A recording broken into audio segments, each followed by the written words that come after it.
Well. Welcome, everyone. So I guess we're going to call it the Molar Man Show tonight. Yes, we usually go off with the match game on Monday night.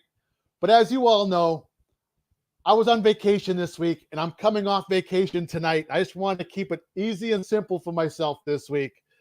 But we got an excellent person backstage who we're going to interview tonight, and I think you know who it is. Yes. Good to see everybody. You know me as the Molar Man. You've seen me on Dave Letterman. You've seen me on The Gong Show. You've seen me perform at baseball games. Yes, I was on America's Got Talent just a year ago. And now I'm doing a game show in my man cave. And now I'm doing interviews. So I'll just let everybody know right off the bat, I'm still doing the match game on Monday nights, but I'm going to spread out going forward some interviews. I've met over 250 people in the 27 weeks I've done this show. And they're all interesting people. I would love to have them back on so you get to know them better as a person, as a Disney creator, and so forth. So welcome everybody in tonight. Yes. Also, I want to thank all my members. I hit 28 members. You'll see them scrolling at the bottom of the screen. For less than a cup of coffee, you can be a member to this channel, get those wonderful emojis and so forth. You see that. And that really helps this channel to grow. And I want to thank each and every one of you.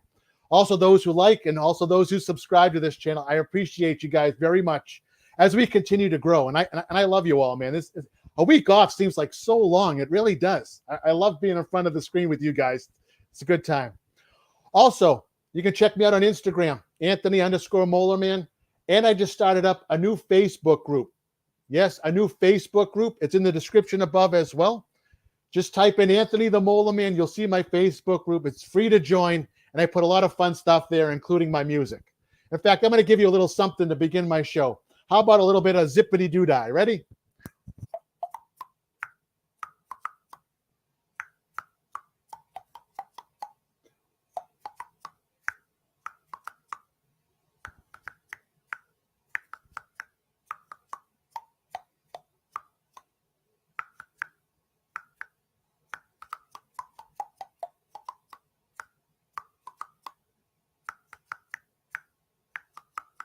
There you go, everyone. That's how we're going to start the show tonight. Yes. Brian K., good job putting that in there. Awesome. I'm just going to say hi to everybody, and we'll get this interview underway. What we're going to do, I have questions I'm going to ask Brian tonight. You guys watch him. I'm sure he's a nice guy. We're going to help promote him, get him some more followers tonight. And I'm going to open it up to the chat as well. If you guys have questions, throw them at me. If I miss them, just put them back in the chat again. But we have a lot to talk about. I'm going to say hi to everyone. Here we go. Mike Wazowski is in here. Joe Nardo's in here. Good to see you. Cast member Manny, good to see you. Pierce Sargent is in here. Yes. Kaylee Main, good to see you, Kaylee. Jimmy Tiger. David D loves Disney. Good to see you, bud. Good to see you. All right. Christine Hickman is in here. Pamela V, good to see you, Pamela. Milagros, Vera, how you doing? Good to see you. Josh G. Teresa Henry's in here. Love Pugs. How are you? Good to see you. Chad Jackson. Yes. Thanks for deferring that prize because Catherine is very happy now. She got the prize. How you doing, Cher? Good to see you. Penelope, good to see you. Lisa and Micah here. Yep. And the Crystal Palace is joining us. We got about 42, 43 of us in here. And let's get this thing underway. I can't wait to meet them. Let's bring them in, everyone. We're going to meet Brian right now. Here we go. Hey, guys. Welcome in. So, Brian, you had like a long day today, didn't you? Yeah, I think 5.5 hours, something like that. Wow. Yeah. And it was a fun day because why? Tell everyone what's going on this week with you. Mostly I was drinking, but yeah, me too. Did you see the drink? It was I do. I'm actually still working on it. I still got 2 more of these I got to drink. Good. So but no, I mean, birthday week, some Magic Kingdom holiday decorations are out. So I'm going to go check that out. HHN stuff coming up at Universal, which I'm real excited for because we're going to do a lot of live streams out there. And I'm excited about that. I went ahead and bought the package, the midweek package over at Universal. So we're going to live stream the heck out of that event. And I'm excited. I'm beyond excited about it. Yeah. And, Halloween merch is coming out. Fall's coming. It's an exciting time to do streaming. It's one of my favorite times of the year since I've been doing this. I love the fall. There's so many events. It's Not So Scary is coming up. I mean, there's just so much going on. So food and wine's going on right now. I have so much food that I still want to try out. So it's just a great time to be a streamer right now. I mean, it's a lot of fun. It's a wonderful time of the year to be down there. I usually go late August, early September sometimes, like before school starts. Yeah. And you get that changeover in Disney in August from the fall and the pumpkins up and everything else and the food and wines. It's awesome. Yeah. Yeah, very good. So I'm going to let everyone know, Brian, you're on YouTube. You got over 8,500 subscribers. Yeah, I had to pay for every one of them too. Yeah, nice job. You got a Facebook group. You got almost 2,000 in there. Yeah, Disney Donnie has almost 9. Okay. So there's it's like 4 groups, but yeah. Okay. It's definitely trying to grow that up. Nice. And then on your Instagram, you got about 1,000. So you're doing good. You're covering all the areas, which is great. That's great. That's awesome. So Brian, first off, I just want to ask you, where are you from originally? Are you always from Florida, or did you move down there? No, originally I am from Birmingham, Alabama. Originally. Oh, wow. But I grew up in Houston, Texas. Okay. So I was born in Birmingham. I think I spent the first 6 years of my life there, and then we moved to Houston. Well, actually, there was a short stint in Tallahassee, and then we moved to Houston. But I grew up in Texas, and to me, I think of myself more of a Texan than I do someone that was from Alabama. But I love Texas. Love the people, love the food, love the culture. It's a great state. Yeah. Love everything about it. I miss the Mexican food living out here. I'm telling you, with Publix, they're torturing people. I'm telling you, every single day. Even the grocery stores in Texas are just amazing. It's a great place. Everything's big. Everything's bigger in Texas, I hear. So, except for the theme parks. Here, if you want to be in the theme parks, this is the place to be. So, okay, so good. Kind of like here. That's good. So now you're retired now. So you must have had a job for a number of years, right? Now you're retired.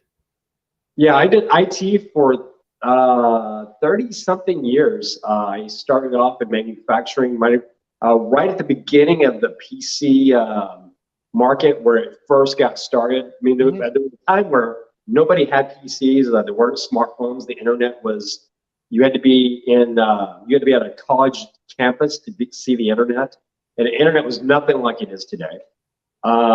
So when I first started IT, there were no iPhones. There were no iPods. None of this stuff existed. Different world did it. It's amazing. But yeah, that's kind of how I started, and then got into doing technical stuff, server security, desktop stuff, and did that for 30-something years, and loved it. Kept a roof over my head, kept me fed, but with health issues, I had to retire. Yes, I see. But all that stuff kind of helped you along the way, because you need to be technical and an IT guy to be doing what you're doing now, right? So you're not you insane. I'm still learning stuff as I'm going along. But yeah, so you're doing YouTube. So just tell all my Molar Maniacs here, why did you push the button to go live? Like, what made you decide to do YouTube? Well, first of all, I never really wanted to be in IT. I was always really good at IT, but I never wanted to do it.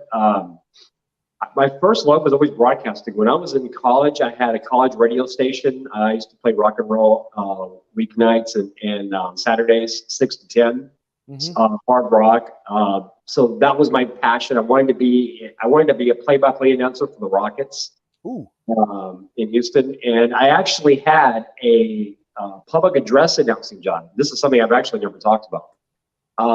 I actually got to try out for the public address announcing spot for the Rockets prior to the 93-94 season, which they won the championship that year.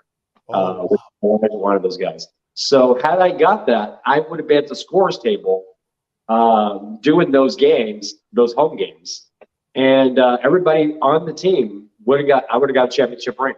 Oh my goodness. And I was killing it. I knew exactly what they wanted. I mean, because the last guy was really, really boring. And this was like the start of where the NBA was really trying to get people into the games. So, I mean, the last guy was just like nonchalant, whatever. And they were wanting to really fire the fans up before games. And so I knew what they wanted now, and I was nailing it. I mean, I was killing it, absolutely killing it. And back then, the Rockets played at the Summit in Houston. Yep, I remember. Akeem Olajuwon. Yep. Oh yeah, and it's dark. They got me on the scorer's table. The lights are not on except for what's there. And I looked, and I made a mistake. I made a huge mistake. I looked up and saw some shadowy figures listening to me in the upper seats, like the nosebleeds. Oh. And I choked after that. I am not going to lie, absolutely choked. And they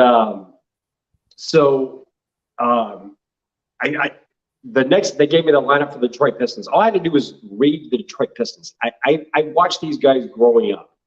Isaiah, Joe Dumars, Bill Laimbeer, all these guys. Isaiah Thomas. I could not get Isaiah Thomas out. The easiest name in the I could not say it.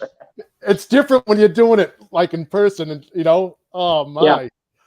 I mean, and when I was doing the radio station, I used to have cards I had to read, and that's what whenever you go to a basketball or baseball or football game, and you hear the public address announcer talking about a product, they're reading it off a card, or probably these days they're probably reading it off a computer screen. That's really what you're doing. And so I was doing all that stuff, nailing it. Isaiah couldn't get out. Everything else, they told me, dude, you were like the front runner. And I was devastated.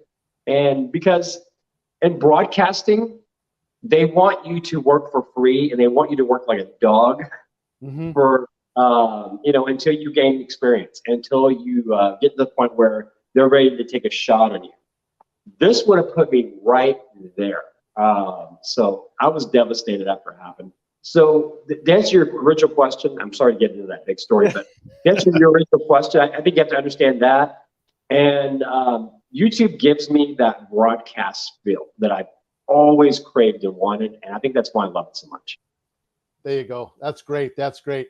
But I never wanted to do live streams. I always wanted to do vlogging. I never, ever, ever wanted to do live streams. And Streaming the Magic called me before I moved out here and said, hey, we want you to we think you're great. We like what you're doing. And I don't even know how the hell this guy found me, because nobody was watching my vlogs. I mean, I may have had like 10 views on some of my vlogs. And so the guy, the guy who was running Streaming the Magic at the time, he's like, hey, I like what you're doing. I like the thing with you and Amanda. I want to put you guys in live streams. And I'm like, well, I don't know if I want to do that. And so I said, I'll tell you what, I'll do a stream and I'll see if I like it or not. And I went to Magic Kingdom January of 2020. And I told him, okay, I'm going to do 10 minutes. If I like it, I'll know. If I don't, I'll know. And then that'll be it. We'll go from there. I got on it, and people just kept coming in. And I mean, it was like a rush. And I ate it up, absolutely ate it up. I had so much fun doing it. And you either sink or swim in that moment. I mean, when you've got several hundred watching you, yeah, you either do it or you don't. I mean, it's just as simple as that. And I just had a great time. It was freezing cold that day. January in Disney, right? Yep. Yeah. Well, they still had the Christmas decorations up, so you had the band playing. I mean, there was a lot of stuff still going on. And I got on People Mover, and I think it was one ride. I think I was on 90 minutes. And I call him back. I'm like, hell yes, yeah, whatever you want to do. And that's how it happened. That's how it happened. Wow. Just, you got to push the button at some point. Like you said, 10 minutes, just see how it goes. There's a lot of people out there who vlog, and it takes a lot of work to do that. But vlogging's very hard to do. It's hard to do. And live streaming, you got to have the demeanor, the presence to do it, and not be as nervous. And you get to know so many people. I feel like more people watch me when I'm live than if I just put something out there to hope it clicks, and the vlogs can catch on. You just really got to pay I mean, YouTube, it's like, you got to just keep hammering away. Even Yeah. live streams, you got to keep hammering away. And eventually you start to get noticed. And then it starts to slowly get bigger and bigger. And then it's like wildfire if you're really, really good at what you do. My biggest problem was camera presence. I was never comfortable in front of the camera. And now I've gotten over it. It's like, I don't really care. It doesn't bother me the slightest. You know, I'm a 50-year-old guy, and I used to be a good-looking guy. This crap happened, and what do you want from me? I mean, this is it. This is what you're gonna get. So you're very likable. I don't care anymore. You're very likable. I found you, and I know everyone in your chat loves you. I can see that from watching your streams. Yep, yep. So you do Disney, you do Universal. Sometimes I see you with your son and your wife, right? Sometimes you do it as a family. And we can appreciate that. Those of us who have family that come with us, we get to see you guys do it. That's very good. Yeah. So some more questions about the parks I'd like to ask you, because I want to know, like, if you were just on your own, which park would you go to and what ride would you go to first? Like, what would you take you right if there was no waits, no nothing? Oh gosh, you know, I spent my day-to-day at Magic Kingdom for my birthday, but I am going to Universal on Wednesday. Gosh, you know, for me, I'm gonna do a cop out here. I'm gonna say Disneyland. Okay. And I am probably going. I'm gonna say the Haunted Mansion overlay. Yes. It's really, it's so good. And probably and I gotta tell you, Incredicoaster, it's so good. Oh, good. Good. California Adventure. Now, so I would say that would be the park. That's where I would go. Is Disneyland, the Haunted Mansion overlay. I just love that overlay. I think it's so amazing. Just the detail of everything going on in there, and their Haunted Mansion is so good. They've got the Hot Box Ghost there, which we're gonna get. Most people don't realize that. Breaking news: we're going to get the Hot Box Ghost. We would have had it not been for COVID. I've been told that by an Imagineer. We are going to have the Hot Box Ghost. It's just a matter of time. They're just trying to figure out where to put him in. Very good. I'm glad to hear that. But when you see him, it's freaking awesome. And it's an overlay at Disneyland. It's amazing. But I will tell you right now, my favorite ride in Orlando, period, end of story, is Velocicoaster. It is just a great, great ride. I love Rise. I love the Guardians Coaster. But to me, nothing touches the Incredicoaster. The Incredicoaster is just a great, great ride. It's That's on my bucket list. My bucket list is to do that one. Yep, I haven't hit it yet. Wow. It's the best. That's good. You went off the board. I didn't think you would go to Disneyland on that one, but you did. That's good. That's good for everyone to know. Well, you know, the grass is always greener. I mean, you know, I got to tell you, I mean, I don't know. I do the parks. I love the parks. It's a privilege to be at the parks. But man, I look over there and I'm like, man, there's just sometimes I wish I was over there streaming. Yeah.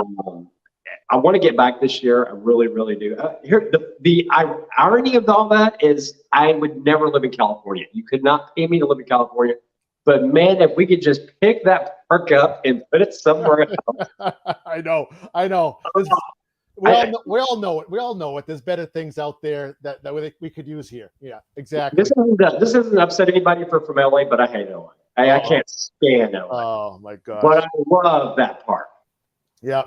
Both parks. I think they're great parks. I was this close to moving to Southern California back when I started at the post office. Oh wow! I wanted a warmer climate, obviously, other than the city of Boston, and that's where I wanted to be. I was about to say, you picked Boston. What the heck happened there? I guess I love the seasons too. It's hard to you miss. You get great seasons there. I mean, people fly down there just to see the leaves fall. It's the craziest thing. Yeah, so true, so true. Oh, that's awesome. Now, Chad just mentioned that you love exploding cupcakes. Maybe you could tell us what that means. Exploding cupcakes?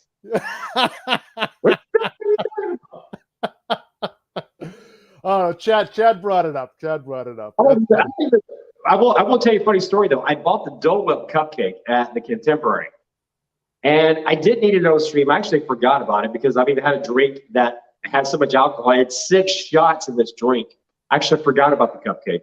True story. I actually forgot about the cupcake. I get it home. The top of the cupcake is intact, but it's like sitting over here somewhere. That's awesome. That's awesome. I'm gonna ask you what you're talking about with the exploding cupcake. Oh man. I don't remember what we're talking about. Okay, that's all right. That's all right. That's all right. But do you have a snack, a go-to snack? I know you're still trying them during this food and wine. There's probably one out there still, but go-to Disney snack or something I found at over Food and Wine I love. Okay. Anywhere in Epcot or Magic Kingdom. I don't know what you like. Okay, for overall Disney snack, it's always been popcorn, but that Bavarian pretzel, that huge, I got it today, by the way. I saw that huge Bavarian pretzel is so good. Okay. It's expensive, like a snack, a $10 snack seems crazy to me. It should be a meal. If you're gonna spend $10 on something, it ought to be a meal. That's my thing. Wow. But that pretzel is really, really good. That's a rule breaker for me. I only do it once in a while, but my God, you put that in some mustard, some cheese. Sounds awesome. It's really, really good. That's like a meal, though. That's a huge pretzel. That's like a meal. It's a huge pretzel. I mean, it'll take me a while to work on that. For food and wine, I would say, by the way, the wings are really, really good over there. I like the fry thing they got going over there with the fry cart. That fry flight is really, really good. The stuff they have over at the beef they have over there in Canada, that was phenomenal. I've had some really good things out there. And then, I mean, there's just so many good things. I'm kind of drawing a blank. There's so many good things over there. Yeah. And there's so many things I need to go try. I mean, Canada's got that. No, it was Australia. Australia had that shrimp thing they got going on there. They also have that lamb chop. It looks really, really good. And I've had it before, but they have like the chip coating on it. That's kind of new. I always love Hawaii, so probably my go-to food and wine snack is that Kahlua pork slider. It's so good. Oh, wow. That sounds wonderful. Yeah, and normally they have the Spam hash, but that's not on the menu this year. I don't know why. Oh, awesome. Awesome. That's always good. You know, when I go to Norway, and a lot of people are not fans of the school bread. The school bread's good. I love the school bread. Yeah. Amanda actually likes, I'm sorry, Anthony, go ahead. No, I would never come out of there with one. I would always have two because I think they're too small. I can make them like little buns like Princess Leia is, but I would just walk out with them, Amanda, have you ever tried the lefse? No, I haven't. Is that good? That's like Amanda's thing. It's really, really good. It's got, I want to say, it looks like a tortilla to me, but she says it's not a tortilla. But it's rolled up and it's got cinnamon and butter. And I think you just warm it up in the microwave and eat it. And she loves them. She buys a bunch of them when she goes, and she can get it there as well. And she loves it. But for me, the school bread's really good. I tell you what, we eat well. We eat well when we go in there. The food is really good. The food's really good. Another good snack, the Germany popcorn is really good, which they had at Magic Kingdom today. I was shocked. I went into the Storybook Circus, and all I could smell was that popcorn. I'm like, no way. It's amazing that I didn't get it because I was really wanting to get it. Yeah. So the teacups, you have a good story about the teacups, and everyone wants to hear it because it intrigues us when you go on the teacups every time. Oh yeah, I get really not okay. So this is a Disneyland thing. Oh no, I'm trying to think when I first wrote it. I guess it was here at Magic Kingdom. So in the '90s. It was kind of like at this point I was like in my 20s, and my mother had invited me. There was some family that went with us, and I'd never been on the Teacups before. I didn't really. There was actually a couple rides that got me that trip. Teacups was one of them. I got really nauseous on the Teacups, kind of like I do now. It's the same thing, and except that was worse because I had a stomach. Now I don't have a stomach, but I used to have a stomach. And I would get really, really nauseous to where I would lose my lunch on that ride. No doubt about it. And I joke that that's why they put the bushes there so they can hide all the vomit. Okay. I don't think I've said it like that in my stream, so I saved that for yours. But no, all joking aside, I got really nauseous on that ride, and I've hated it. Well, I don't hate the ride. I don't like using that term. Yeah, I have a very big disdain for that ride. Chris spins the hell out of me on that ride. And he does. Oh my He gosh. does. And you've done it a number of times in a row. I know that. Yeah, the most we've ever done it was 8. 8 in a row. I remember that stream. Yep. Yeah. And that's happened twice. We would have done 10 because we actually made 10 with a fund. And the ride shut down. Thank you, Lord. I got to tell you, I was dreading that next 2 because my stomach was churning. I don't have a stomach, but my chest was just churning. And I was sitting there thinking, how in the heck am I going to get these next 2? Because my game plan when I do those funds is, okay, I'm going to knock out 2. And then I'm going to go ride Winnie the Pooh. And then I'm going to come back and knock out another 2. And then I'm going to go watch Carousel Progress. Something where I'm not doing much. You know what I'm saying? And none of this involves eating. I'm not going to eat anything that day because it's just a bad idea. Yeah. And then I go do something, Filler Magic, Haunted Mansion, whatever, and then I go back and I do the teacups again. It's the good thing about it is the connectivity is really, really good in there, so I don't have to worry about anyone missing anything. And the people that watch me, my diehards, love to see me tortured. So and you fire them all the time. You fire a lot of them. Every one of them, they're all fired for wanting me to do that. But they want me to get on Popeye at Universal when it's freezing cold. Yep. They want me on Figment. Yeah.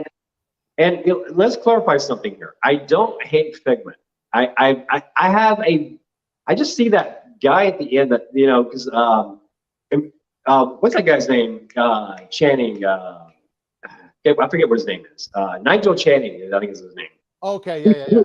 Who doesn't even remember filming any of that stuff for the ride. That's the funny part about that. He was like, really? I did the ride? I mean, he had no idea. But they turned him into a moon guy. And we came down here 2016, and I'm like, what the hell did I just witness here? I got hit with skunk spray. There was some purple dinosaur flying around. I don't even know who the hell he is.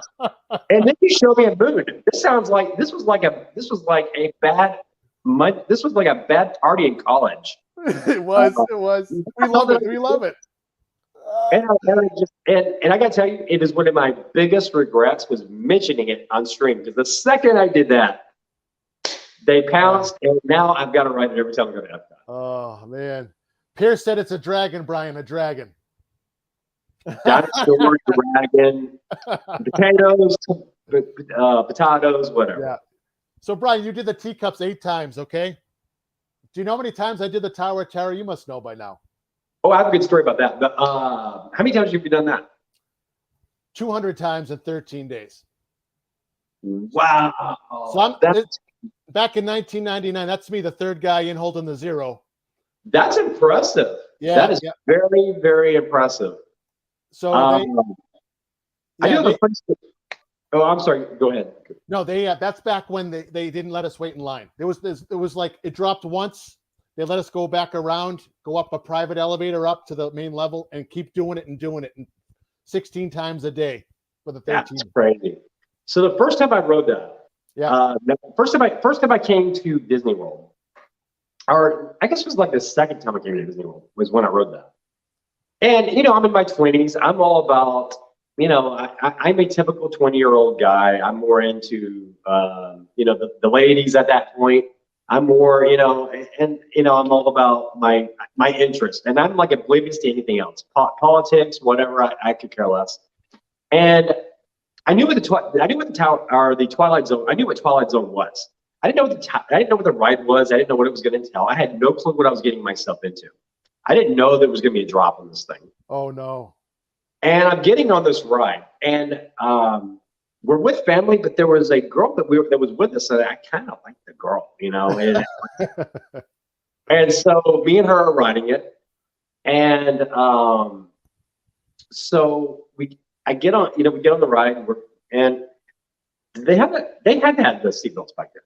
Well, I don't know, but we get strapped in, and I'm kind of looking around, and I'm like, what the hell is this? I mean, what does this ride do? I don't get it, And I'm like, well, this ain't so bad, And so, we get on the ride, and I did not know the drops were coming. I was oblivious to that. And I got to tell you, after that was over, by the way, I had the hell scared out of me because I got that ride, and I used the term on the stream before, spaghetti legs. Yeah.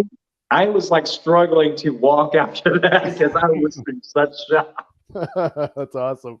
And then, but it wasn't a deal where I was like scarred for life. Although I looked ridiculous in front of that girl, let me tell you. Yeah. But it wasn't a deal where I was scarred for life. I immediately wanted to get back on it and just see if I could. And then after that, it's been like it has been for me. I just laugh. I laugh when I'm on it because it's actually fun. I love it. I love it. Every time I go on it, first of all, it brings back memories to me from doing it all those times. I do it with my daughter. I do it with my daughter now, and it's like, this is what I did back when I was your age. Go on. I think the theming here is really, really good for, the Tower of Terror thing going on. But man, I will tell you, Joe, he did a great job with the overlay in California. I mean, the Guardians overlay for that is really good. And it's not scary. It's just fun. Yeah. You got the same drops, but you're laughing the entire time. It's so funny because you got the, you got the script. You got the characters going on with Guardians, and it just works. It's so good. Wow. So Brian, I got two more questions for you. Then I'm going to throw it out to the chat.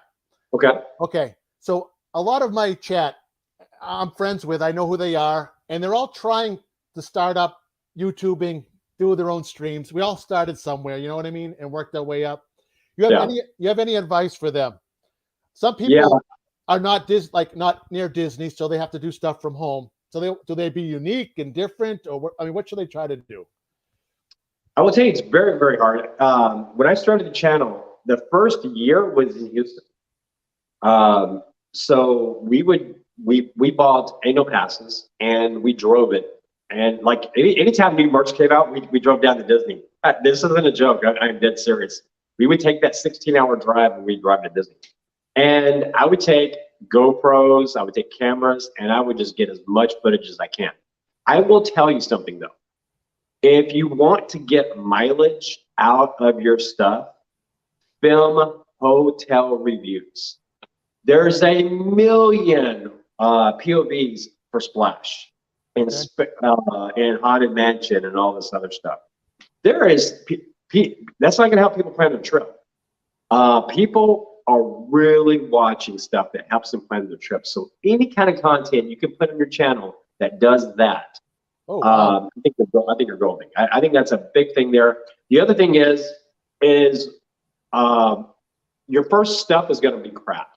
It's always crap. My first stuff, it was crap. We all can say that. We all can say that. We all can say that. We all can say it. Yeah, it was crap. I hate saying my stuff was crap, but yeah, the first, you know what? It's still crap. I mean, let's be honest. But you know what? I try really, really hard. So thank you guys for appreciating my hard work. But no, I mean, it's gonna. So you know what? Don't worry about that, and don't worry about dislikes. Honestly, you're not gonna get any dislikes because it's gonna be your first few months, maybe your first year. It's not gonna catch on. It's gonna take some time.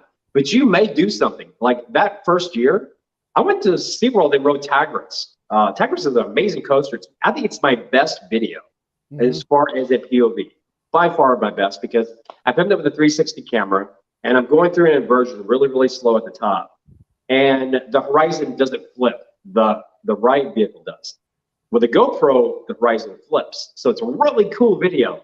Nobody's watched. I think I barely have 100 of that video. I went that same week, we went to the Caribbean beach resort and I put a room tour of the beach resort and boom, 1,500 views. Wow. Then I did something, an In-N-Out opened in Houston. It was like the first In-N-Out that had ever opened in Houston.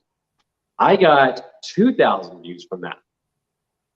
So don't be afraid of doing some local stuff too. Okay. But I think those things are really good. And keep a consistent, this is very, very important, keep a very consistent upload schedule, because YouTube is going to recommend your video based on your schedule. If you stick to your upload schedule, it really, really helps the analytics. That's why you always hear me say Monday, Wednesday, and Friday. Yeah. YouTube knows that's when I do what I do. That's why when I do these other days, and if I go nights, YouTube's like, yeah, you're supposed to be here. We're not showing your stuff to nobody. Mm-hmm. And so That's incredible. Those are some Hey. nuggets I'm going to take to heart too. I like that. So hopefully everyone in my chat remembers those things. You can do local stuff that'll catch on. Yeah. I went to a Red Sox game, and I just happened to be filming the 7th inning and the 8th inning where they sing Sweet Caroline at Fenway Park. And all of a sudden I was singing Sweet Caroline, and guess who was at the stadium that night is Neil Diamond. Wow, that's awesome. And he's old now, so he can't sing too well. So we had someone with him, but he was singing. So I filmed it, right? So I put it on my social media, and like you said, like 2,000 hits within a day. I'm like, wow. So something like that, like local stuff like that, right place, right time. It's frustrating because In and Out for the longest time was like the most viewed thing on my channel. I was so angry. It's like this Denny hamburger place is getting all the views. Yes, yeah, I love and all the blood, sweat, and tears that I've done at Disney, nothing. Wow. So, but obviously, a lot of time and effort and equipment goes into being a streamer too. So this is something other streamers have to know if they're starting out. Well, with my channel, I do things very, very different than most channels do that live stream. I mean, I'm the only one. I think me and Spokesman are the only two that actually do a intro for live streams. I don't. As far as live streams at the parks, I don't think anyone else does it. I think people just go live. There's money that I spend to do that. Mm-hmm. I constantly update the intro. Maybe it's just little things, but I constantly update it. I think that's very, very important because I want the channel to look really, really good. I want it to look like broadcast quality. When it's not, it drives me nuts. But your thumbnails are really, really important. And just go above and beyond. It's a lot of work. And don't sit there and expect, one more thing, don't expect everything just to come in. It's going to take time. It could take 3-4 years. I mean, you just don't know. It just depends on how good you are and the content you got. And even if you have the greatest content, even if you are a great what you do, it's going to take time. It's going to take time. So I wouldn't figure all that out, but I know it takes time to do those things. The intros, if you go to a bathroom break, some people put little things on, like old clips of them on a roller coaster while they're taking a break, just to keep the people entertained. Yes. Because what happens is when you shut off the camera, boom, everybody takes off. And so you got to keep people engaged somehow. Keep them engaged. Yep. Just have me on, Brian, during your bathroom breaks. I'll play music on my teeth. Just stream me in. I'll do it. All right. You're there. I can make it work. I tried that and I got a migraine. It didn't work for me. It's not for everyone. A lot of people hurt themselves. They can't do it. Yeah. I think a tooth flew out the second I did that. Don't do it. Don't do that. I know. So, Brian, at one time, and I know I saw you talk about this before in another stream, they shut down your channel. Yes, channel was shut down. Oh my word! That was a shock. That was a shocker. Yeah, believe me. That morning, Amanda had to fly. She was flying to Houston for a family event, and so we got up at 3 a.m. because we had to get her to the airport. The flight was at 6. So you wake up and the first thing you do is you look to see what time it is, and you're groggy. You pull up your phone, you see that, there's an email from YouTube. Okay, let me see what that says.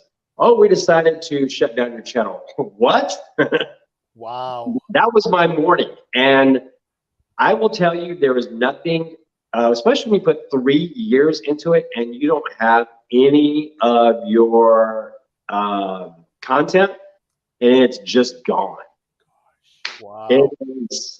For me, it was heartbreaking to losing all the subscribers that we had built up, but losing the content was the real kick in the gut, to be honest, because it was like everything that my channel was based on was gone. It was like it didn't exist. And building a channel from scratch, ooh, it's like, I mean, it was tough. I can't But what imagine. No way. Oh my God. All gone. All that work you did. See you later. all gone. And I was really, I learned a lot from that, to be honest with you. I learned don't panic, because and one of the things I learned was that YouTube does not have the staff to check. This is actually scary for any channel owner, to be honest with you. They don't have the, when people report a stream, for whatever reason, they don't have the manpower to verify the people reporting it. So if it happens enough, boom, it's they can take your channel down. And why'd they shut it down, Brian? Like why was it gone that morning? Did they see something that didn't belong, or did it wasn't? know? No. This was all automated. This wasn't somebody at YouTube going, oh yeah, this guy's doing this, hitting the flip switch. Yeah. This was I don't know this for a fact, but we had somebody.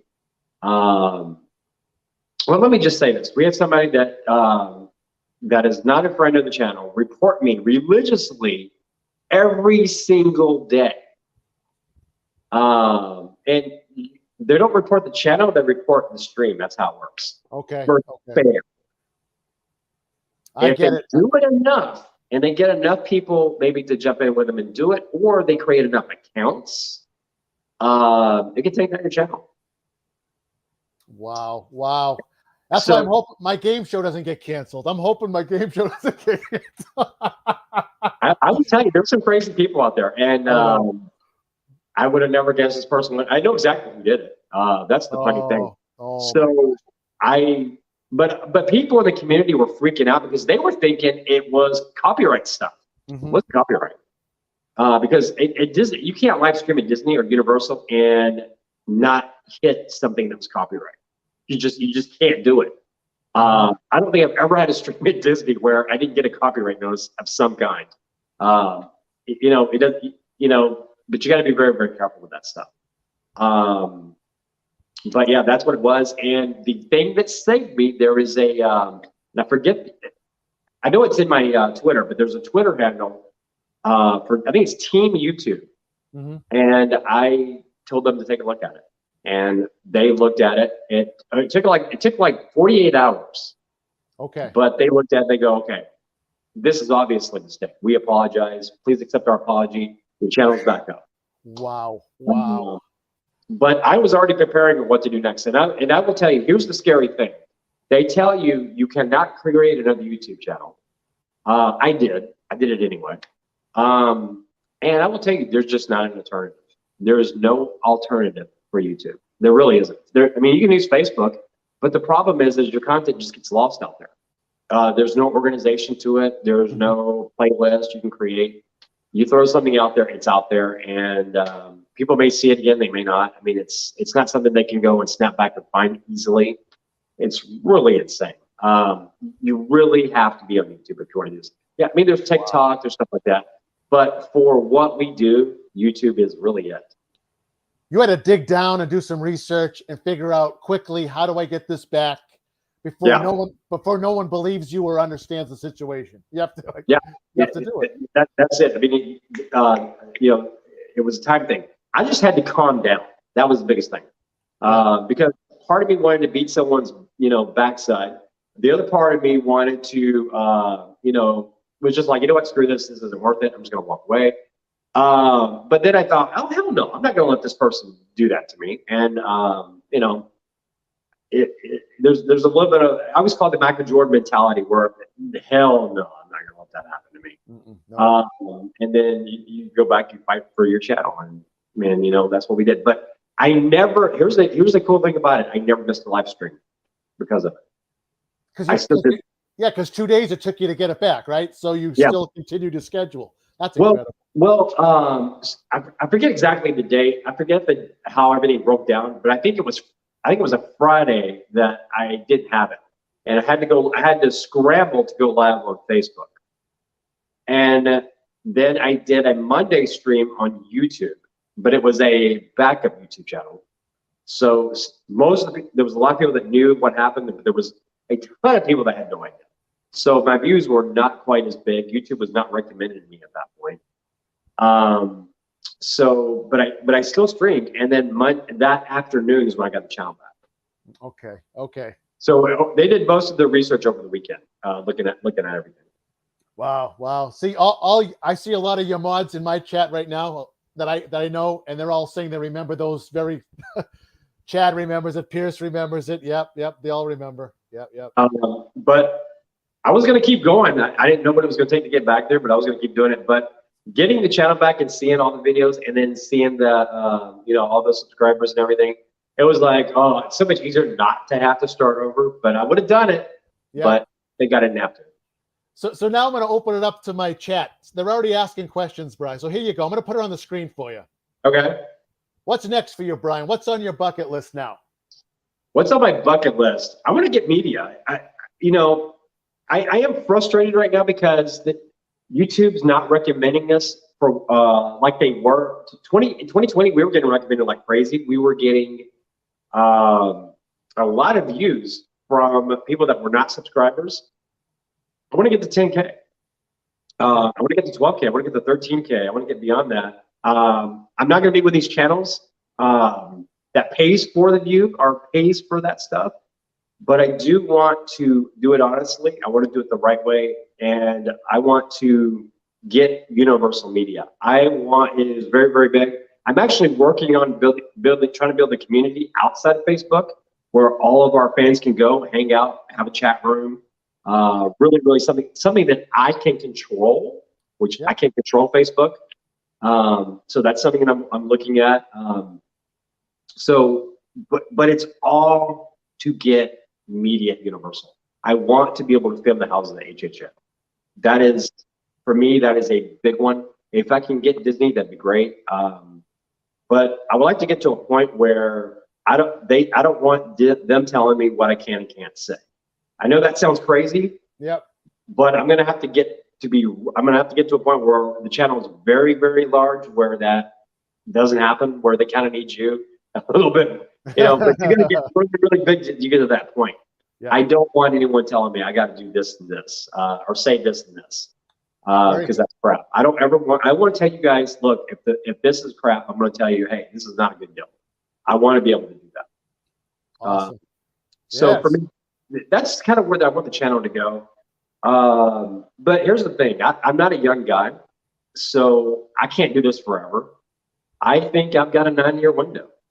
At 60, I'm not going to want to do this anymore. So I probably will walk away. I mean, at that point, or maybe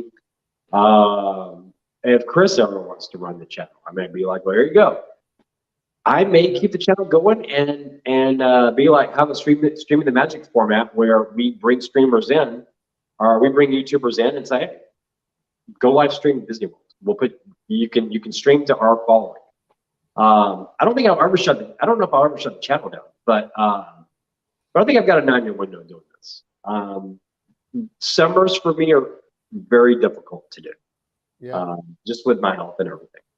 Yeah, you always wonder how long someone can go. I mean, some people enjoy it, some people can keep doing it, and others just say, you know what, I've been doing this a long time. Yeah. But you hate to lose all your friends at the same time, so you would have to keep something open, just to continue to keep in touch with them and something like that. Yeah, I think 4 years from now, I may just say I'm done with live streaming. I may just go to vlogs, and if you watch, you watch. If you don't, you don't. I tried to do vlogs last fall. I just don't think we were ready to do it. I know our following wasn't ready for it because they were like, we're not watching this. We want to watch you live stream. And honestly, right now, I'm a better live streamer than I am a vlogger. I mean, that's just the way it is. It's hard to capture those moments in a vlog where it just comes naturally, and you are who you are in a live stream. And it works. So I'm actually better at live streaming than I am vlogging, but God, I really want to do vlogging. There's a part of me that just wants to just do that, but You know, right now, our following really wants live streams, so that's kind of you know, where we're at right now. Good answer. I like that answer. What's your favorite moon at Disney? Chad Jackson. What's that? What's your favorite moon? What did you say? My favorite. What was the last part? Your favorite moon. They're all asking what's your favorite moon. Does Disney need more moons? The one that's actually in the sky. Yes. That Neil Armstrong landed on. Yes. That's the only one that matters. Have you rented a bulldozer yet? They all know some stuff about you here. I don't know. Is that your neighbor or something? So the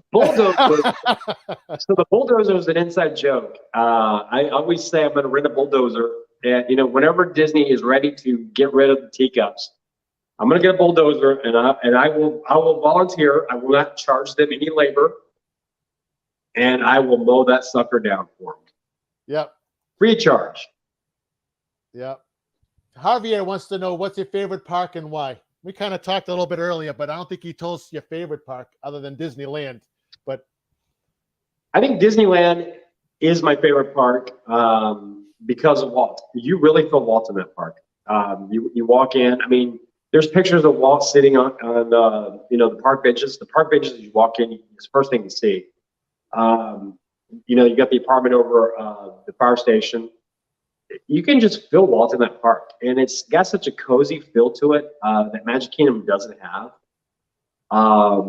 You know, the castle's smaller and everything else. I just love Disneyland, and I think the iconic rides that we do have here, they just seem to be better there. I mean, I just love that ride. The fact they got Galaxy's Edge there is nuts. I mean, you know, they're so limited on land, but they seem like they have so many more rides in Disneyland than they do Magic Kingdom.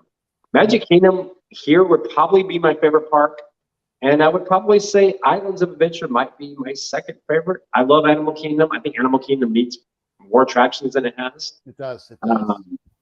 I love Hollywood Studios. Hollywood Studios just feels like it's lost its way. Epcot during a festival is one of the best parks anywhere. You know, when you got a festival going on, and now that you've got the two other attractions now, I think Epcot's a phenomenal park. I think it's a great, great park. Never disappoints. Never disappoints. Even if a ride's down, you have so much other things you could do as far as eating, do something slow, some air conditioning, whatever you want. Yep. If you can't find something, you can get on inside Living with a Land and grab a cucumber. I mean, you can do whatever you want in Epcot. It's amazing. Yeah, yeah. Don't grab the cucumber on that ride. No, don't get off. Don't get off. Oh my gosh. Yeah, so we got a question. You weren't paying attention, Anthony. Oh, I know all about that. Is there a favorite retired ride or attraction you miss?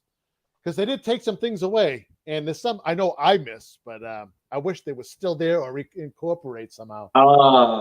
You know, a lot of the Epcot stuff I never got a chance to ride. Hey, Bobby.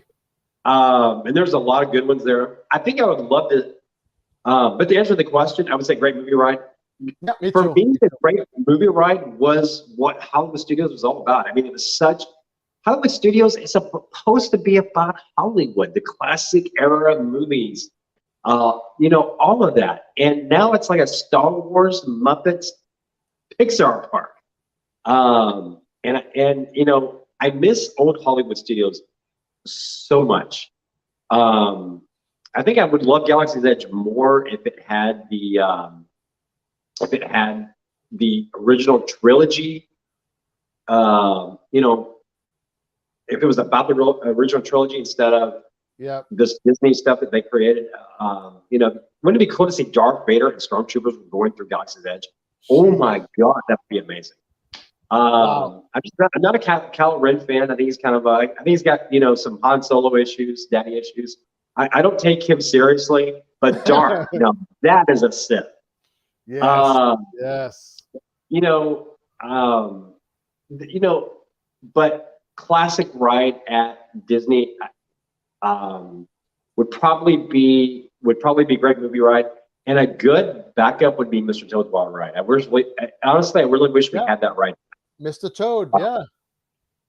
Because that was a good one. The submarine ride, 20,000 Leagues Under the Sea.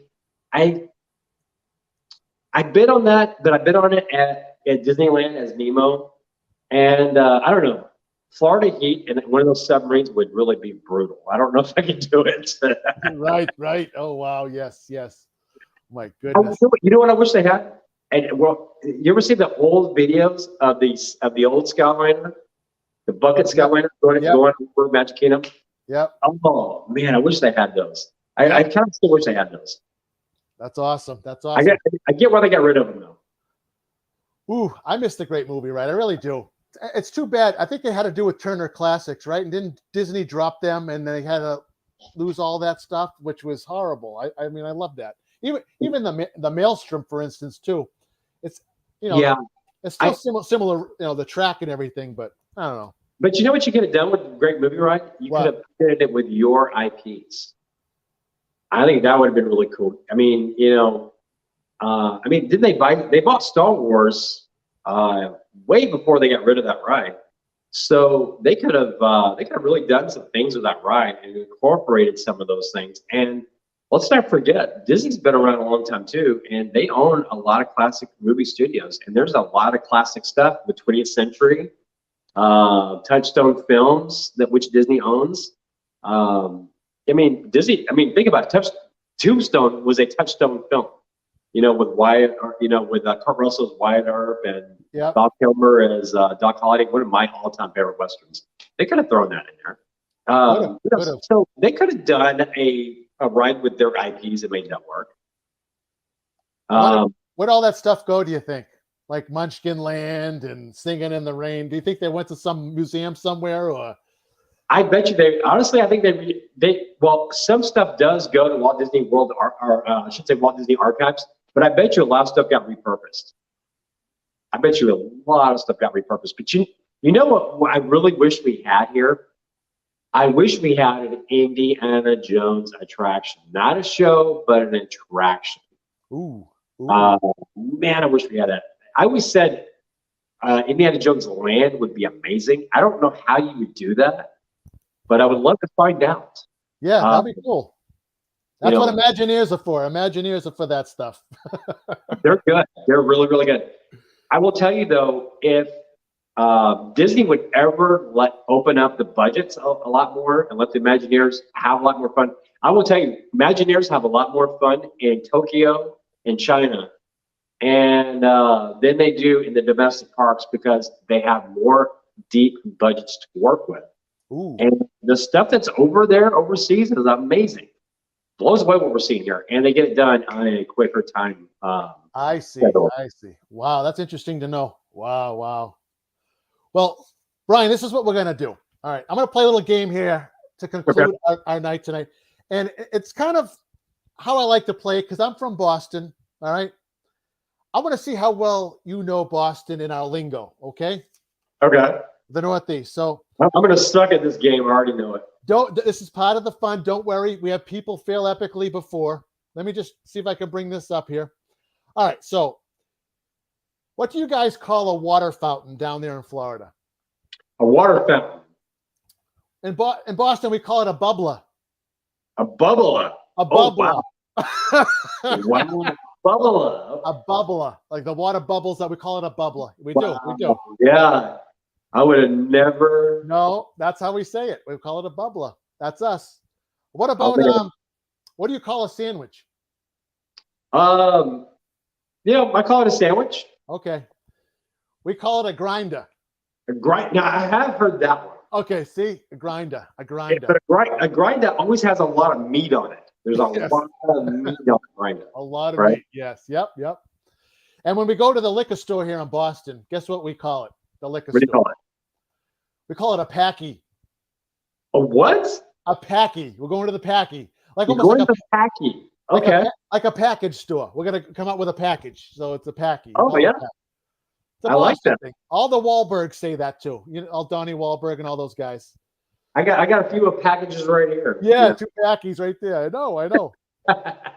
All right. What about what do you call a steamed clam? Steamed clam, something I'm not going to eat. Me either. I don't like them either. But we call them steamers. Steamus. Okay, I like that. Steamus, yes, yes. But you got to say it in the accent to make it work. That's the best part. A steamer. Everything's at the end. Yes, yes. Also, when you go home and put the TV on, you use a remote control, right? Right. Do you call it a remote control? Yeah, I think some. Yeah, I think I just say remote. To be quick. Yeah. Do you know what we call it in Boston? Clicker. A clicker, yes, a clicker. I was right. Yeah, you're right. Yeah. He got one, everybody. He got one. I got one. Yes, yes. So we also have some city names here in Boston that I like to hear other people try to pronounce. Okay. I'm going to give you some city names, and these are spelled the correct way. Okay. But I'll let you know how we say them. So here's a city. Okay. Here's a city in Western Massachusetts that you see on your screen. Mm-hmm. How would you say that word? Worcester. Worcester. We get that a lot. Worcester. No, we call it Worcester. Worcester. What the hell are you talking about? We changed the language up here. We really do. We really do. All right, here's another town up here in central Massachusetts. That's how it's spelled. I still can't even pronounce it the right way. So how would you even say that? Leicester. Okay, Leicester. We get that a lot. We just call it Leicester. Leicester. It looks nothing like that word. We call it Leicester. Leicester. That is awesome. All right, if you're driving down the street, you put your turn signal on. Yeah. We call it a blinker, right? Call it blinker, right? Here in Boston, we call it a blinker. Blinker. Yeah, you gotta have the blinker. Yeah, I totally get that. Yep. And our final one here. What do we call a wicked bad coastal storm here in Boston? A wicked bad coastal storm. Brian's ex-wife coming to town. Oh, I'm sorry. I had to do it. But what do you call it? Any guesses what they call a wicked bad coastal storm? Nor'easter. There it is, the nor'easter. Yes, the nor'easter. I got two of them. Because it's coming to the northeast. That's it. Awesome. You did a good job with that. Very good job with that. They're having fun with it in the chat too. I've been practicing in the mirror all afternoon. That's good. That's a good job. Well, that's a little bit of our language up here. That's how we speak. It may be different, but this is how we do it up here. No, that was good. Great restaurants up there, always here. Now, who's the guy that's on that has that sports thing? Dave, what's that guy's name? He came down here and he hung out in that area where Star Tours is and thought he was in Galaxy's Edge. What was that guy's name? A sports guy from Boston? Yeah. And he always rates pizzas. His name's Dave something. I wonder if it's Santarpio. No. But he actually came to Hollywood Studios, tried Pizza Rizzo, and gave it an 8 or a 9, something like that. And I was like, what? It's hard to say. I know. Oh my God. Yeah, they got it in chat. They're actually saying it right. Yeah. The No Name Restaurant. That's in Boston. Yeah, that's right, David. Yep, that's right. There's a lot of good restaurants here. Yep. Dave Portnoy. You got all these great restaurants in Boston. He had to have been teasing. He had to have been joking around. No way could you go to Pizza Rizzo and call that a name. Michelle Kamara lives up the street. She said he's from the Phantom Gourmet. His name is Dave Portnoy. Yeah, that's him. That sounds familiar. Yep. Yeah. That's it. Funny guy, good guy, but Pizza Rizzo was not an 8. I'm sorry. Wow. Well, I want to thank Brian for coming on, everyone. Everyone in the chat, go check him out. Brian and Amanda on YouTube, Facebook, Instagram. He does a great job. You go live, 3 times a week, don't you? Or yeah, Monday, Wednesday, and Friday. Monday, Wednesday, Friday. Yes. Okay, yeah. Good. That's awesome.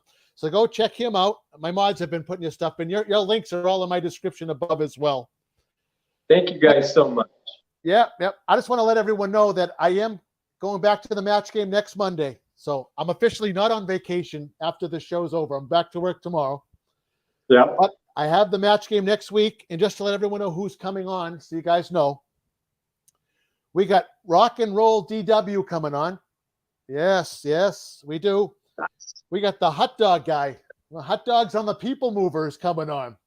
He's very clever, very clever guy. We got Carla from Carla and Kiko Adventures in California coming on. Yep. We also got Living the Magic coming on, everybody. Living the Magic is coming on. Yes, that's right. We got James coming on. We know him as JD Pridge. JD Pridge, we know him in the chats. Yep. And Dr. Sean Urban is coming on. Nice. Sean Urban. And one more. I think we have, actually, we might have it overbooked, but I'm going to have them all on anyway. And Daddy-O. We all know Daddy-O. He used to be one of your mods, Brian, or he was. Yeah, Hector. Yeah. Great guy. He's a character. He's definitely a character. Okay. And by the way, before I forget, I just want to fire Pierce just because I see him. Boom, Pierce, you're done. Yeah. Sorry, Pierce. He's been asking all night who's the best one to fire, and there he is. There you go, Pierce. Yes, that's Pamela. I like that matchup. Yep. Or Adam, Adam's always a good target too. But yeah, either one of those guys. Chad's really getting up there too. He's kind of getting on my nerves. You know what, Chad? You're fired too. Yes, awesome. They're all fireable. Chad said he's not fireable at all. He must have some sort of force field over him. Yeah. Oh no, he has no force field. He's got kayaks. That's what he has. That's awesome. All right. I always tease Chad because Chad accidentally bought a kayak and he accidentally clicked on it and it bought a kayak. And then he kept it, and then the kayak ended up sucking.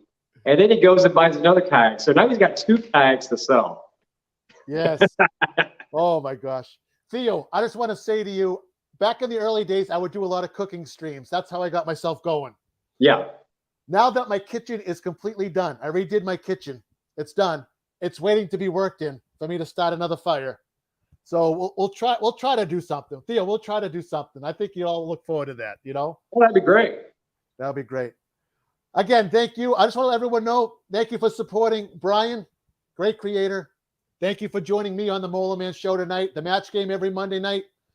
Like, subscribe, and I thank all my members too. That really helps my channel because that goes right back into it because I give prizes out each and every week. That's how it works. I supported this channel on my own for a long time to get to this point. Now you guys are helping me out, which is great. So I want to thank everybody. Yes. Thank you, Jess. You've been there a lot too. Yep. All right. So everybody, I know it's not the match game, but we do something at the end of every one of my shows. Yeah. Just pretend it's the match game, everybody. Get your scissor emojis ready. That's right. I'm going to wait until I see them. Scissor emojis ready. Scissor emojis. Here we go. Get your pets spayed or neutered, everyone. Have a good night.